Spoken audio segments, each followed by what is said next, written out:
നമ്മള് കഴിഞ്ഞ അധ്യായത്തില് ഉദാനത്തിന്റെ ജ്ഞാനപ്പാന കുറച്ച് ഭാഗം അർത്ഥം അറിഞ്ഞ് പഠിച്ചു.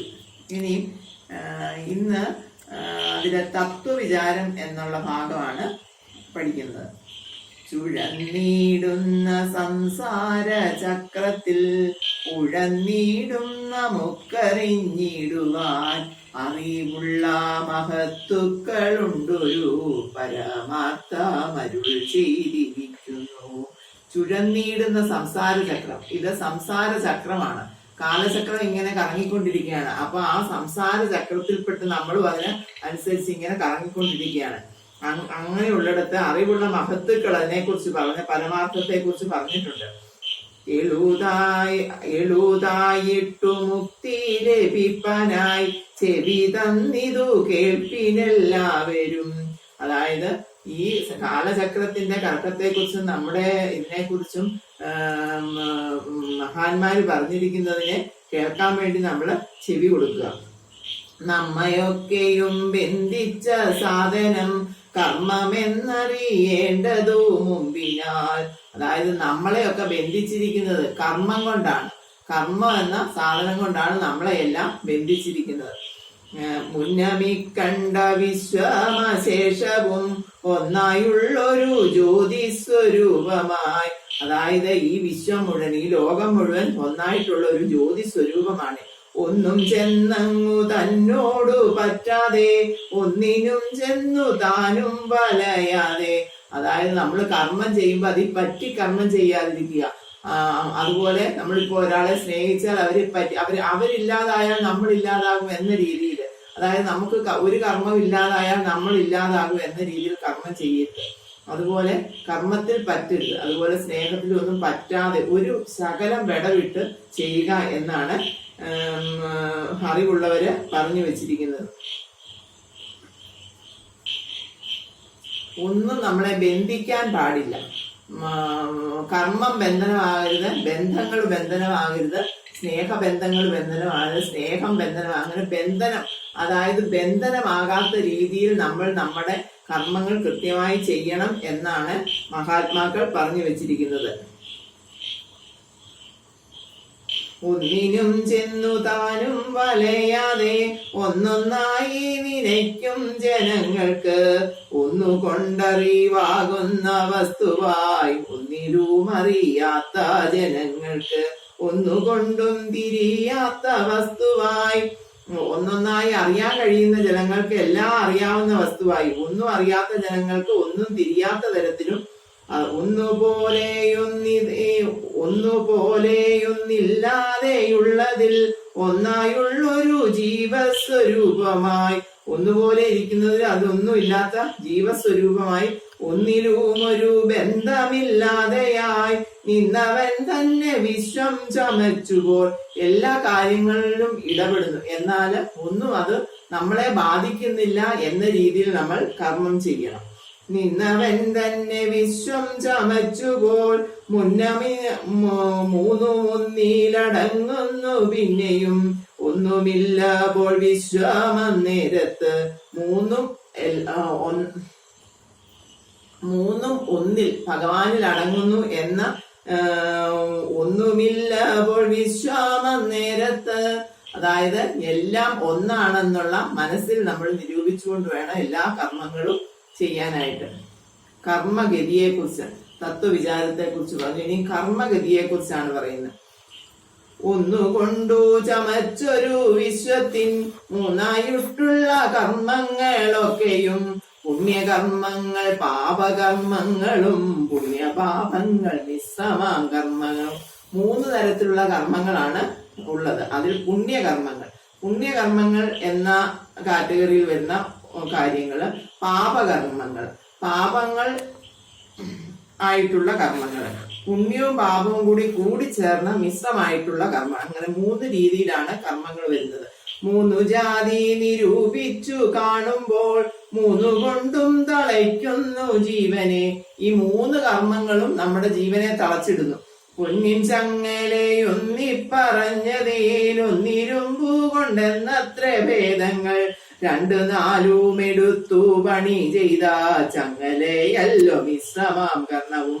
അതായത് ഒന്ന് പൊന്നിൻ ചങ്കല കൊണ്ട് തളയ്ക്കുകയാണെങ്കിൽ അടുത്തത് ഇരുമ്പ് ചങ്കല കൊണ്ട് തളയ്ക്കുന്നു എന്ന വ്യത്യാസമുള്ളൂ. മൂന്നാമത്തേത് പൊന്നു ഇരുമ്പും കൊണ്ടുള്ള ചങ്ങല കൊണ്ട് തളയ്ക്കുന്നു. എല്ലാം തളയ്ക്ക എന്ന ഒരു, അതായത് ബന്ധനം എന്ന ഒരു അവസ്ഥ തന്നെയാണ്. ചങ്ങലയുടെ എങ്ങനെയുള്ള ചങ്ങലയാണ് എന്ന് മാത്രമേ വ്യത്യാസം വരുന്നുള്ളൂ. ബ്രഹ്മവാദിയായി ചേയറുമ്പോളം കർമ്മബദ്ധന്മാരെന്നതറിഞ്ഞാലും ഭുവനങ്ങളെ സൃഷ്ടിക്കയെന്നതു ഭുവനാദ്യ പ്രളയം കഴിവോളും. ബ്രഹ്മവാദിയായി ചേയറുമ്പോളം, ബ്രഹ്മവാദി ഈച്ച എറുമ്പുകൾ എല്ലാരെയും കർമ്മബദ്ധന്മാരെന്നതറിഞ്ഞ്, എല്ലാരും കർമ്മബദ്ധന്മാരാണ്. എല്ലാരെയും ഭുവനങ്ങളെ സൃഷ്ടിക്കുക എന്നതും ഭുവനാന്ത്യ പ്രളയം കഴിവോളം ഭുവനത്തിലുള്ള എല്ലാത്തിനെയും സൃഷ്ടിക്കുക എന്നത് ബ്രഹ്മാവിൽ നിക്ഷിപ്തമായ കർമ്മമാണ്. കർമ്മവാസത്തെ ലംഘിക്ക എന്നതു ബ്രഹ്മാവിനുമെളൂതല്ല നിർണയം. ബ്രഹ്മാവ് സൃഷ്ടിച്ചു വിടുന്ന ഈ ജീവജാലങ്ങളുടെ എല്ലാം കർമ്മവാസം എന്ന് പറഞ്ഞാൽ കർമ്മത്താലുള്ള കെട്ട്. കർമ്മവാസത്തെ മാറ്റാന് ബ്രഹ്മാവിന് പോലും കഴിയില്ല. ദിക്പാലന്മാരും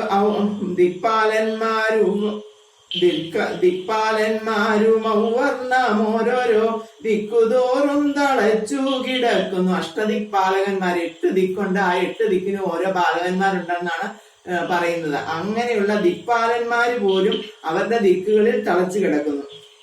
അല്പകാലം കൊണ്ട് ഓരോരോ അല്പകർമ്മികളാകിയ നാമെല്ലാം അല്പകാലം കൊണ്ട് ഓരോരോ ജന്തുക്കൾ, അതായത് അല്പകർമ്മങ്ങൾ മാത്രം ചെയ്യുന്ന നമ്മളെല്ലാം ഓരോരോ ജന്തുക്കളായിട്ട് ഗർഭപാത്രങ്ങൾ പുക്കും പുറപ്പെട്ടു കർമ്മം കൊണ്ടു കളിക്കുന്നതിങ്ങനെ.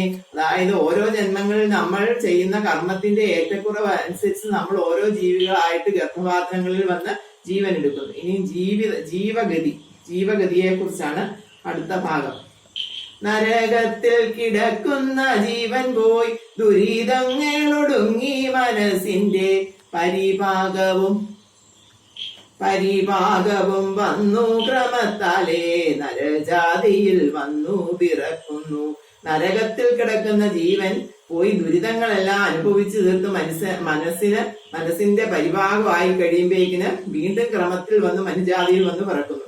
സുഗുതം ചെയ്തു മേൽപോട്ടു പോയവർ സ്വർഗത്തിങ്കലിരുന്നു സുഖിക്കുന്നു. മനുഷ്യനായി പിറന്ന സുഗുതം ചെയ്ത് മോൾപോട്ട് പോയവര് സ്വർഗത്തിലിരുന്ന് സുഖിക്കുന്നു. സുഗുതങ്ങളുമൊക്കെ ഒടുങ്ങുമ്പോൾ പരിഭാഗവും എള്ളോളമില്ലവർ പരിചോടങ്ങിരുന്നിട്ടു ഭൂമിയിൽ ജാതരായി ദുരിതം ചെയ്തു ചത്തവർ.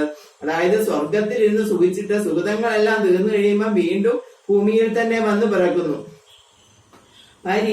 പരിഭാഗവുമെള്ളോളമില്ലവർ പരിചോടങ്ങിരുന്നിട്ടു ഭൂമിയിൽ ജാതരായി ദുരിതം ചെയ്തു ചത്തവർ വന്നൊരു ദുരിതത്തിൻ ഫലമായി. നമ്മൾ ദുരിതം ചെയ്ത് ചത്തവർ പിന്നെ ദുരിതത്തിന്റെ ഫലമായി പിന്നെ പോയി നരകങ്ങളിൽ വീഴുന്നു. സുരലോകത്തിൽ നിന്നൊരു ജീവൻ പോയി നരലോകം മഹീസുരനാകുന്നു. സ്വർഗത്തിൽ നിന്ന് ജീവൻ പോയി നരലോകത്തിൽ വന്ന മനുഷ്യനായിട്ട് പിറക്കുന്നു. ചണ്ഡകർമ്മങ്ങൾ ചെയ്തവൻ ചാകുമ്പോൾ ചണ്ഡാലകുലത്തിങ്കൽ പിറക്കുന്നു. ചണ്ഡകർമ്മങ്ങൾ ചെയ്ത ആൾക്കാര് മരിച്ചു പോകുമ്പോൾ അവർ ചണ്ഡാലകുലത്തിൽ പിറക്കുന്നു. സുരന്മാരായിടുന്നു. അസുരന്മാർ നല്ല കർമ്മങ്ങൾ ചെയ്താൽ ദേവന്മാരായിട്ട് പിറക്കുന്നു. അമേരന്മാർ മരങ്ങളായിടുന്നു. ദേവന്മാർ മരങ്ങളായിട്ട് പിറക്കുന്നു. അജം ചത്തു ഗജമായി പിറക്കുന്നു. ആട് ചത്ത് ആനയായി പിറക്കുന്നു. ഗജം ചത്തങ്ങജവുമായിടുന്നു. ആന ചത്ത് ആടായി പിറക്കുന്നു. നരി ചത്തു നരേനായി പിറക്കുന്നു. നരി ചത്തിട്ട് മനുഷ്യനായിട്ട് പിറക്കുന്നു. നാരി ചത്തുടാനോരിയായി പോകുന്നു. നാരി ചത്ത് ഓരി പട്ടിയായി പോകുന്നു. കൃപ കൂടാതെ പീഡിപ്പിച്ചിടുന്ന കൃപഞ്ചത്തു കൃമിയായി പിറക്കുന്നു. കൃപ കൂടാതെ പീഡിപ്പിച്ചിരുന്ന, അതായത് രാജാവെന്ന് പറഞ്ഞാൽ വളരെ കൃപയോടുകൂടിയുള്ളവനാകണം. അങ്ങനെ അല്ലാതെ മനുഷ്യരെ ദ്രോഹിച്ചുകൊണ്ട് രാജ്യം ഭരിക്കുന്ന നൃപന്മാർ ചത്താൽ കൃമിയായി പിറക്കുന്നു. ഈച്ച ചത്തൊരു പൂച്ചയായിടുന്നു, ഈച്ച ചത്തു പൂച്ചയായി പിറക്കുന്നു. ഈശ്വരന്റെ വിലാസങ്ങൾ ഇങ്ങനെ, അതായത് ഇങ്ങനെ ഓരോരുത്തരുടെയും കർമ്മത്തിന്റെ ഫലമായിട്ട് അവനോ കാലചക്രത്തിൽപ്പെട്ട ഓരോരോ ജീവികളായിട്ട് വീണ്ടും വീണ്ടും ഈ ഭൂമിയിൽ വന്നു പിറന്ന് പോകുന്നു. കീഴ്മേലിങ്ങനെ മണ്ടുന്ന ജീവന്മാർ ഭൂമിയിന്നത്ര നേടുന്നു കർമ്മങ്ങൾ, സീമയില്ലാതോളം പല കർമ്മങ്ങൾ ഭൂമിയിന്നത്ര നേടുന്നു ജീവന്മാർ. അങ്ങനെ ചെയ്തു നേടി മരിച്ചുടൻ അന്യലോകങ്ങൾ ഓരോന്നിൽ ചെന്നിരുന്നു പൂജിക്കുന്നു ജീവന്മാർ തങ്ങൾ ചെയ്തോരു കർമ്മങ്ങൾ തൻ ഫലം. അങ്ങനെ കർമ്മങ്ങൾക്കനുസരിച്ച് മനുഷ്യൻ മാറി മാറി ജനിക്കുകയും അതുപോലെ നരകങ്ങളിൽ പോകുന്നു, സ്വർഗത്തിൽ പോകുന്നു. അങ്ങനെ മാറി മാറി അവരുടെ കർമ്മബന്ധത്തിനനുസരിച്ച് കാലചക്രത്തിൽപ്പെട്ട് ഉഴലുന്നു. തന്റെ ഗൃഹത്തിങ്കൽ നിന്നുടൻ കൊണ്ടുപോന്ന ധനം കൊണ്ടു നാം എല്ലാം മറ്റെങ്ങാനും ഒരിടത്തിരുന്നിട്ടു വിറ്റുണെന്നും പറയും കണക്കിനെ. അങ്ങനെ ജീവഗതി, മനുഷ്യൻ ഓരോ ജീവനും ഉണ്ടാകുന്ന ഗതിയെ കുറിച്ചാണ് ജ്ഞാനപ്പാനയിൽ ജീവഗതി എന്ന ഭാഗത്ത് വളരെ മനോഹരമായിട്ട് കവി വർണ്ണിച്ചിരിക്കുന്നത്. ഇനി നമ്മൾ ഈ നാമം ജപിക്കുമ്പോൾ ഓരോരുത്തർക്കും ഓരോ രീതിയിലുള്ള ആരാധനാ സമ്പ്രദായങ്ങളുണ്ട്. അങ്ങനെയുണ്ട്.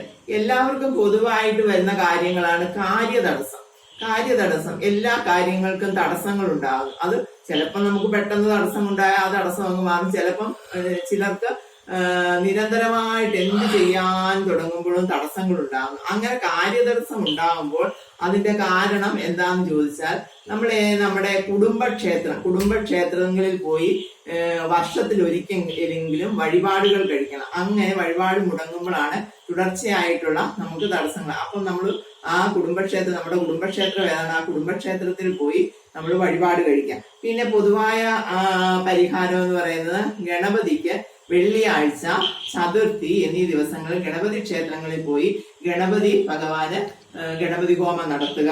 അതുപോലെ വിഘ്നവിനായക ഭാഗത്തിൽ നമ്മുടെ വിഘ്നങ്ങളെല്ലാം മാറ്റുന്ന രീതിയിൽ ഉള്ള ഗണപതിയെ മനസ്സിൽ സങ്കല്പിച്ച് തൊഴുക.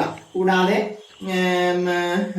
വെള്ളിയാഴ്ച വ്രതം അനുഷ്ഠിച്ചാലും അതിന് ഒത്തിരി മാറ്റങ്ങൾ ഉണ്ടാവും. പിന്നെ ഗണപതി ക്ഷേത്രത്തിൽ ചെന്ന് ഒരു നാളികേരം തലയ്ക്കുഴിഞ്ഞ് അവിടെ ഗണപതിക്ക് നാളികേരം അടിക്കാനുള്ള ശില കാണാം, അതിൽ അടിച്ച് നമ്മുടെ തടസ്സങ്ങളെ മാറ്റാവുന്നതാണ്. പിന്നെ സന്ധ്യാനാമജപം, അതായത് ഗണപതിയുടെ സന്ധ്യാനാമം, സന്ധ്യ എന്ന് പറഞ്ഞാൽ രാവിലെയും സന്ധ്യയുണ്ട്, ഉച്ചയ്ക്കും സന്ധ്യയുണ്ട്, വൈകിട്ടും സന്ധ്യയുണ്ട്. ഏതെങ്കിലും ഒരു സന്ധ്യയിലെങ്കിലും നമ്മൾ ഗണപതിയുടെ സന്ധ്യാനാമം ചൊല്ലണം. അതിതാണ് ഗജാനനം ഭൂതഗണാതിസേവിതം കപിത്വജം ഭൂഫലസാരഭക്ഷിതം ഉമാസുതം ശോകവിനാശകാരണം നമാമി വിഘ്നേശ്വര പാദപങ്കജം. ഇതും പിന്നെ ഗണേശ സ്തുതികളും ഒക്കെ ചൊല്ലി നമ്മൾ തടസ്സങ്ങൾ മാറാൻ വേണ്ടി പ്രാർത്ഥിച്ചാൽ നമ്മുടെ തൊഴിൽ തടസ്സം, അതുപോലെ കുട്ടികൾക്ക് വിദ്യാഭ്യാസത്തിനുണ്ടാകുന്ന തടസ്സം, അങ്ങനെ വിവിധങ്ങളായ നമ്മുടെ ജീവിതത്തിൽ ഉണ്ടാകുന്ന ഓരോ തടസ്സങ്ങളും തുടർച്ചയായിട്ട് വന്ന് മാറാതിരിക്കുന്ന സന്ദർഭങ്ങളിൽ ഇങ്ങനെയുള്ള വഴിപാടുകൾ ചെയ്താൽ അത് മാറുന്നതാണ്. ഇന്ന് നമുക്ക് പൂന്താനത്തിന്റെ ഒരു ചെറിയ കഥ കൂടെ പറഞ്ഞ് ഇവിടെ ഇന്നത്തെ ഭാഗം അവസാനിപ്പിക്കാം. അതായത് പൂന്താനം എല്ലാ മാസവും ഗുരുവായൂരപ്പനെ വന്ന് മാസം തൊഴിയിൽ ഉണ്ടായിരുന്നു. തിങ്കൾ തൊഴിൽ എന്ന് പറയും. അങ്ങനെ തൊഴുതിരുന്ന ആളാണ്. അങ്ങനെ ഒരു ദിവസം പൂന്താനം ഇങ്ങനെ രാത്രി, അതായത് അവിടുന്ന് പോന്നു കഴിഞ്ഞാൽ രാത്രിയാവും. അന്നൊക്കെ എന്ന് പറഞ്ഞാൽ കാടിനകത്തൂടാണ് വരേണ്ടത്. കാട് കടന്നു വേണം ഗുരുവായൂർ എത്താനായിട്ട്. അപ്പം ഒരു ദിവസം പോകുന്നപ്പം കുറച്ച് നേരം വൈകി. അന്ന് രാത്രി ആയപ്പോഴാണ് അന്ന് കാട്ടിൽ ഇങ്ങനെ കള്ളന്മാരുടെ എല്ലാം ശല്യമുള്ള സമയം. പൂന്താനം ഇങ്ങനെ നാരായണ ജപിച്ച് വരുമ്പോഴല്ലോ കുറെ കള്ളന്മാര് പൂന്താനത്തിന് മുമ്പില് വന്നു. പൂന്താനത്തിന് മുമ്പിൽ വന്ന് പൂന്താനത്തിന്റെ കയ്യിലുള്ള പൈസയെല്ലാം കവർന്നെത്തും. കൃഷ്ണ ഗുരുവായൂരപ്പ എന്ന് വിളിച്ച് പൂന്താനം കരഞ്ഞു. പൂന്താനത്തെ രക്ഷിക്കാൻ അവിടെ ആരുമില്ല. അന്നേരം ഉണ്ടാ മങ്ങാട്ടച്ചൻ എന്ന് പറയുന്ന അന്നത്തെ മന്ത്രി കുതിരപ്പുറത്ത് വന്ന് ഈ കള്ളന്മാരെ എല്ലാം ഓടിച്ച് പൂന്താനത്തിനെ രക്ഷിച്ച് ഗുരുവായൂരെത്തിക്കും. എന്നിട്ട് പറയും പോയി തൊഴും. അന്നേരം പൂന്താനത്തിന് വളരെയധികം സന്തോഷം. ആ സന്തോഷത്തിന്റെ പ്രതീകമായിട്ട് പൂന്താനം തന്റെ കയ്യിൽ കിടന്ന മോതിരകൂതി മങ്ങാട്ടച്ചന്റെ മോതിരവിരലിൽ ഇട്ടു കൊടുക്കും. അത് സ്വീകരിച്ച് മങ്ങാട്ടച്ചൻ തിരിച്ചു പോകും. അത് കഴിഞ്ഞ് അന്ന് രാത്രി മുഴുവൻ നാരായണ ജപിച്ച് അവിടെ ഇരുന്ന് പിറ്റേ ദിവസം രാവിലെ നിർമാല്യം തൊടാനായിട്ട് കുളിച്ചു ശുദ്ധനായി പൂന്താനം വന്നു നിർമാല്യം തൊടാൻ വേണ്ടി വന്ന് നിർമാല്യം തൊടും. അന്ന് രാത്രിയില് മേൽശാന്തിക്ക് ഗുരുവായൂരപ്പൻ ഒരു സ്വപ്നം കാണിച്ചു കൊടുക്കും. നാളെ നട തുറക്കുമ്പോൾ എന്റെ വിഗ്രഹത്തിന്റെ പീഠത്തിൽ ഒരു മോതിരമുണ്ട്, അത് പൂന്താനം തിരുമേനി വരുമ്പം തിരുമേനിക്ക് എടുത്തു കൊടുക്കണം എന്ന് കാണിച്ചു കൊടുക്കും. രാവിലെ മേൽശാന്തി എത്തി നട തുറന്ന് പൂക്കളെല്ലാം വാരുമ്പോൾ നോക്കുമ്പോൾ ഈ മോതിരം അവിടെ ഇരിപ്പുണ്ട്. ഉടൻ തന്നെ പൂന്താനം വെളിയിൽ നിന്ന് തൊഴുന്നുണ്ട്. ഉടൻ തന്നെ പൂന്താനത്തെ വിളിച്ച് ഈ മോതിരം പൂന്താനത്തിന് കൊടുക്കും. അപ്പോഴാണ് പൂന്താനത്തിന് മനസ്സിലാകുന്നത് ഇന്നലെ രാത്രി മങ്ങാട്ടച്ചനായിട്ട് വന്ന് എന്നെ രക്ഷിച്ച് സാക്ഷാൽ ഗുരുവായൂരപ്പൻ തന്നെ ആയിരുന്നു എന്ന്. അത് മേൽശാന്തിയോട് പറയുക. അവര് അത്യധികമായ സന്തോഷത്തോടുകൂടി ഗുരുവായൂരപ്പനെ നാരായണ ജപിച്ച് ഗുരുവായൂരപ്പനെ നമിക്കുകയും ചെയ്യുന്നു. ഇങ്ങനെ വിവിധങ്ങളായ ഇഷ്ടംപോലെ അനുഭവ കഥകൾ ഗുരുവായൂരപ്പനെ കുറിച്ച് ഉണ്ട്. എല്ലാവർക്കും വളരെ അനുഭവം തരുന്ന ഒരു ദേവനാണ് ഗുരുവായൂരപ്പൻ. ഒരു നേരമെങ്കിലും അദ്ദേഹത്തെ പോയി കണ്ട് നമിക്കുക എന്നത് നമ്മുടെ ജീവിതത്തിന്റെ പുണ്യമാണ്. മനുഷ്യനായി ജനിച്ചാൽ ഒരു തവണയെങ്കിലും ഗുരുവായൂരപ്പനെ പോയി തൊഴുത് ആ പാദത്തിൽ നമിക്കണം. ഹരേ രാമ രാമ രാമ ഹരേ ഹരേ, ഹരേ കൃഷ്ണ കൃഷ്ണ കൃഷ്ണ ഹരേ ഹരേ, ഹരേ രാമ രാമ രാമ ഹരേ ഹരേ, ഹരേ കൃഷ്ണ കൃഷ്ണ കൃഷ്ണ ഹരേ ഹരേ, ഹരേ രാമ രാമ രാമ ഹരേ ഹരേ, ഹരേ കൃഷ്ണ കൃഷ്ണ കൃഷ്ണ ഹരേ ഹരേ, ഹരേ നമ. ഇന്നത്തെ അധ്യായം ഇവിടെ പൂർണ്ണമാവുകയാണ്. എല്ലാവരും നാമം ജപിക്കാൻ ശ്രദ്ധിക്കണം.